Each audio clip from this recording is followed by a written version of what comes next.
Muscat dairy. నా పేరు శ్రీదేవి. ఇప్పుడు మీకు 6 టిప్స్ చెప్తాను. ఆ 6 ఏంటంటే 3 మదర్స్కి 3 బేబీస్కి. ఫస్ట్ వన్ బేబీకి ఏంటంటే చాలామంది పిల్లలు ఫుడ్ తినరు, మనల్ని బాగా ఏడిపించేస్తూ ఉంటారు. మనం కూడా ఫీల్ అవుతాం, అరే మా బేబీ ఫుడ్ తినట్లేదే అని. అప్పుడు ఏం చేస్తాం, వెంటనే పాలు ఇచ్చేస్తాం. ఆ పాలలో షుగర్ కానీ బూస్ట్ కానీ హార్లిక్స్ కానీ ఏదో ఒక పౌడర్ వేసి ఇచ్చేస్తాం. కానీ అలా ఇవ్వకండి. ఏంటి, డ్రై ఫ్రూట్స్ పౌడర్ వేసి ఇవ్వండి. డ్రై ఫ్రూట్స్ పౌడర్ వేస్తే అది పిల్లలకి హెల్తీగా ఉంటే ఇమ్యూనిటీ పవర్ కూడా బాగా పెరుగుతుంది. ఆ డ్రై ఫ్రూట్స్ పౌడర్ ఎలా చేసుకోవాలంటే, మన బాదం పప్పు, పిస్తా పప్పు, జీడిపప్పు, వాల్నట్స్, కిస్మిస్ అన్నీ వేపేసేయండి. అంటే నార్మల్గా అందులో ఏమి వేయద్దు, నార్మల్గానే వేపేసి అది మెత్తగా మిక్సీ పట్టండి పౌడర్ లాగా.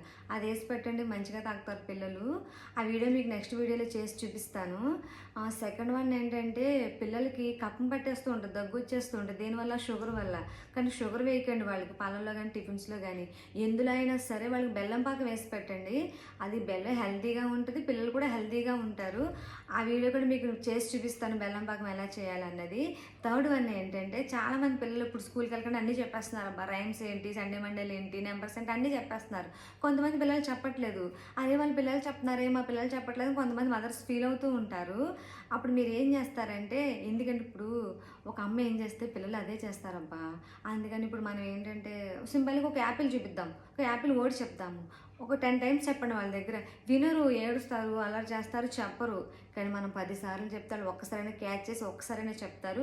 అలా చెప్పడం అలవాటు చేయండి, ఆటోమేటిక్గా వాళ్ళే చెప్తూ ఉంటారు. ఇప్పుడు మదర్కి సంబంధించిన టిప్స్ ఏంటంటే, కిచెన్ రూమ్లకు సంబంధించినవే. ఏంటంటే, ఇప్పుడు మనం ఫ్రూట్స్ వెజిటేబుల్స్ పెడుతూ ఉంటాం, వాటి మీద నుసుములు వచ్చేస్తూ ఉంటాయి. కిచెన్ రూమ్లో కూడా చాలా చోట్ల నుసుములు వచ్చేస్తాయి. అవి రాకుండా ఉండాలంటే చాలా చిన్న పని చేయాలి. మనం బిర్యానీ ఆకు వేసుకుంటాం కదా, ఆ ఆకు ఏం చేస్తారంటే, మీకు నుసుములు ఎక్కడొస్తే అక్కడ పెట్టండి, ఇంక నుసుములు అనేవి రావు. సెకండ్ వన్ ఏంటంటే, అల్లం వెల్లుల్లి పేస్ట్ అందరం చేసుకుని ఫ్రిడ్జ్లో పెట్టేసుకుంటాము. అవి కొన్ని రోజులకి స్మెల్ వచ్చేస్తూ ఉంటుంది.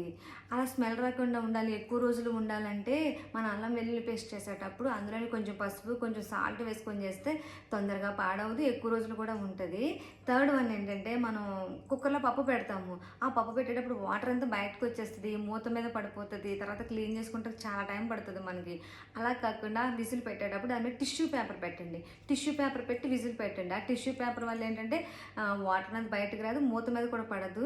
అంటే చాలామంది డౌట్స్ వస్తాయి, అబ్బా అంటే టిష్యూ పేపర్ పెడితే కుక్కర్ మూత మీద అంటుకుపోతుంది కదా వేడికంటే. ఆబ్వియస్లీ అంటుకుపోతుంది. అప్పుడు మనం ఏం చేస్తాం, వాటర్ పైన టిష్యూ పేపర్ పోతుంది. ఇది నేను చెప్పిన టిప్స్. మీకు నచ్చినట్టయితే లైక్ చేయండి, షేర్ చేయండి, సబ్స్క్రైబ్ చేసుకోండి.